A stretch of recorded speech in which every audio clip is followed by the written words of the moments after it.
Hey, what's up guys? This is your boy Renix Mala. For today's video guys, may tutor ako sa inyo. Di ba uso ngayon yung house tour, car tour, room tour, wrong tour. Yes, but yung itutor ko sa inyo guys, yung kulungan ng manok ko. Itutor ko sa inyo. Tara, let's go. Puntahan na natin yung kulungan ng manok ko. Pumunta tayo sa kulungan ng manok ko guys. Madadaanan natin yung kulungan ng baboy. Ito yung baboy ko guys. Kapapanganak lang to. Nanganak to siya nitong 15. Bali 10 yung anak niya. Kaso namatayan tayo ng isa. So 9 na lang. Tingnan nyo, malalaki na din yung mga biik ko. So punta na tayo sa kulungan ng manok ko. Nandito na tayo guys sa labas ng kulungan ng manok ko. Kung napapansin nyo, may saging din nakadikit sa kulungan ng manok ko. So pasukin na natin. Yung kulungan pala ng manok ko guys, yung nilagay ko na bubong is mga net para labas-pasok lang yung hangin. Para na makakahinga naman yung maayos yung mga manok natin. Pasok na tayo sa door ng kulungan ng manok ko guys. Bali bago tayo pumasok guys, nilagay ko talaga to ng trapal para pag open natin, hindi makalabas yung mga manok. Dito na pala tayo sa loob ng kulungan ng manok ko guys. Kung napapansin nyo, makikita nyo yung mga pugaran. Yung mga kulungan dito para sa sisiw. Hindi naman ganun kalaki yung kulungan ng manok ko guys, pero sa tingin ko kasya naman siguro dito yung mga 200 na manok. At nilagyan ko din siya ng mga paihang patuganan bitaw. Ako lang din yung naggumawa nito. Nung una talaga guys, yung kulungan talaga ng manok, wala pa tong mga kulungan din sa sa ibaba. Mga pugaran lang to. Kaso sa tingin ko sayang din naman yung space. Kaya ako, tinatrabaho ko to. Bawat din ato, mga 4 din siguro to mga kulungan para sa mga sisiw. Bali, 4 to lahat na division guys. Isa dito, dito din. Tapos dito, din, ito. 1, 2, 3, 4, 5. 5 pala. Di marunong magbilang. Bali 5 pala to guys, 5 ka division. Ako lang din yung gumawa nito. Grabe guys, yung experience ko talaga sa paggawa nito. Grabe yung kamay ko. Duktok sarado sa sa martilyo. Talaga ako marunong magpanday guys, kaso pinag-aralan ko talaga para makakasib ako kunti. Kasi malaki kasi yung pasahod dito kapag magpapatrabaho ka, mga 500 per day. So sayang naman yung per day, ako na lang yung gagawa. Kaya ito.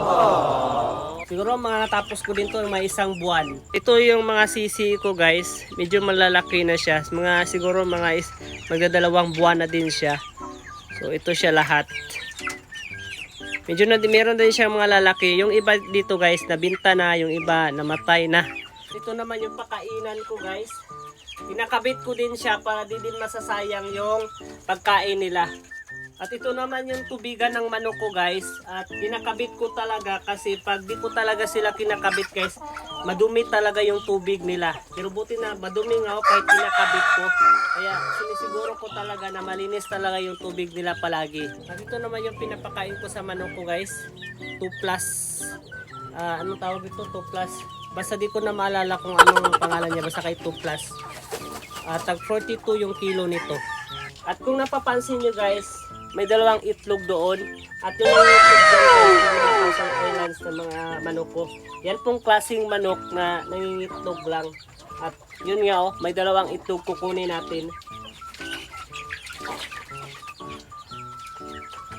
So, ang lalaki ng itlog nila guys.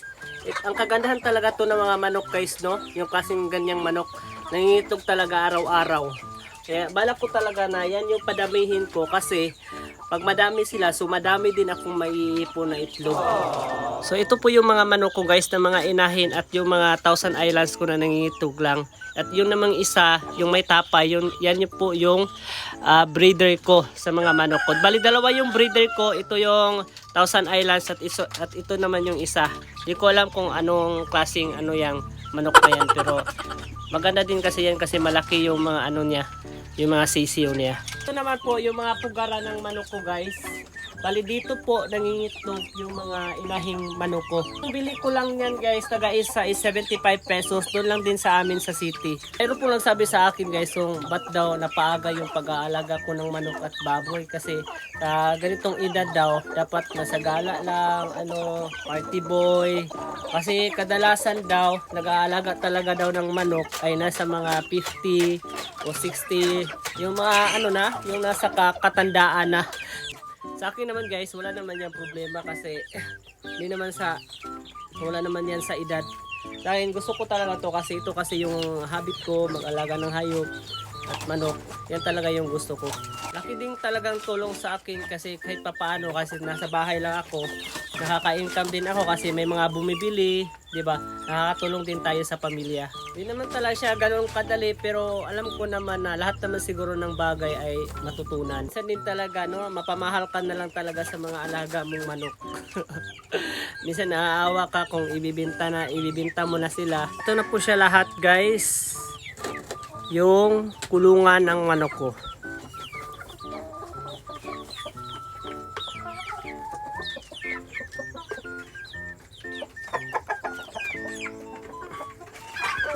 Yun lang po guys, sana nagustuhan niyo yung kulungan tour ko at yes, may nakuha tayo ng 2 itlog. Kunin natin to. At yun lang po guys, babu!